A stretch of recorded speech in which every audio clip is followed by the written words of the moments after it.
এটা এত চমৎকার একটি প্রোডাক্ট।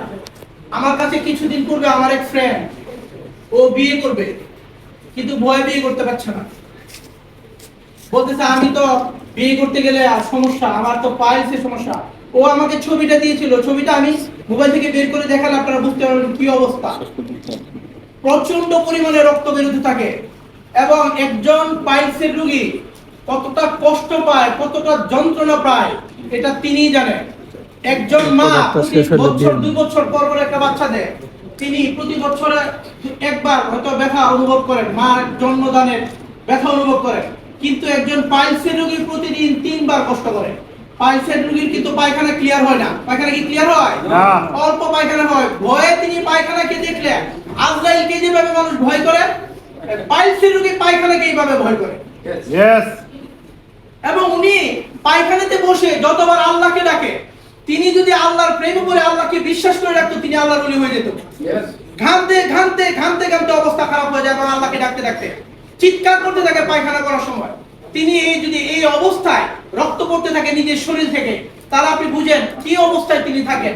আমাদের জাবিন পাইলস কেয়ার যদি তিনি ব্যবহার করেন, কি ব্যবহার করবেন? এরকম 5টা ফোঁটা ব্যবহার করবেন। 5টা ফোঁটা ব্যবহার করার পর তিনি সুস্থ হয়ে যাবেন। তিনি যদি এই রোগটা তার কাছে আর ফিরে না আসুক চান, তিনি পরবর্তীতেও এটা কিছুদিন কন্টিনিউ করবেন। তার মানে 5টা প্যাকেজ শেষ করার পরেও তিনি কিছুদিন কন্টিনিউ করবেন, তাহলে তিনি পাইলস থেকে মুক্তি হয়ে যাবেন। এই পর্যন্ত আমাদের 700-র উপরে রিভিউ আছে। 20 বছরের পাইলস ক্যান্সার, এটা কিন্তু শুধু পায়ের পথেই থাকে না, এটা কিন্তু সারা শরীরে ছড়িয়ে যায়। যদি শুধু পায়ের পথে থাকতো তাহলে অপারেশন করলে ভালো হয়ে যেত।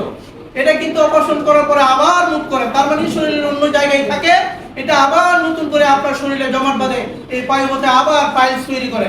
তাহলে চিকিৎসা করার পরেও, অপারেশন করার পরেও আবার মুভ করে, তাহলে অপারেশন করতে তো অনেক টাকা খরচ, প্রায় লক্ষাধিক টাকা খরচ হয়। এবং এটা কতটুকু যন্ত্রণাদায়ক। গরু জবাই করার সময় জন্য হাত পা বেঁধে করে, সেম পাইলসের রোগীকে যখন অপারেশন করে বেডের মধ্যে হাত পা বেঁধে, কারণ বুঝতে তো পারছেন জায়গাটা কোথায়, একেবারে বিশ্রী একটা জায়গায়। এবং এই অপারেশন করার পরে তিনি কি পায়খানা বন্ধ থাকবে 1 মাস? পায়খানা কিন্তু বন্ধ থাকে না, কারণ তিনি কি বেঁচে থাকতে হলে খাবার খেতে হবে।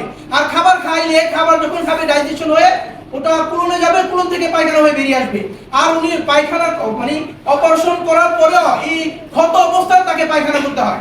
কতটা যন্ত্রণাদায়ক, কতটা বেদনাদায়ক এটা যিনি এই রোগে ভুগছেন তিনি জানেন, আপনি বাহির থেকে বুঝতে পারবেন না। প্রিয় সহযোদ্ধা বিন্দু, আমাদের piles care, Zabin piles care ব্যবহার করুন। আপনি আপনার পায়ুপথের সমস্যা থেকে মুক্ত থাকুন, আপনার পাইলস, অ্যানাল ফিসার, ফিস্টুলা থেকে মুক্ত থাকুন।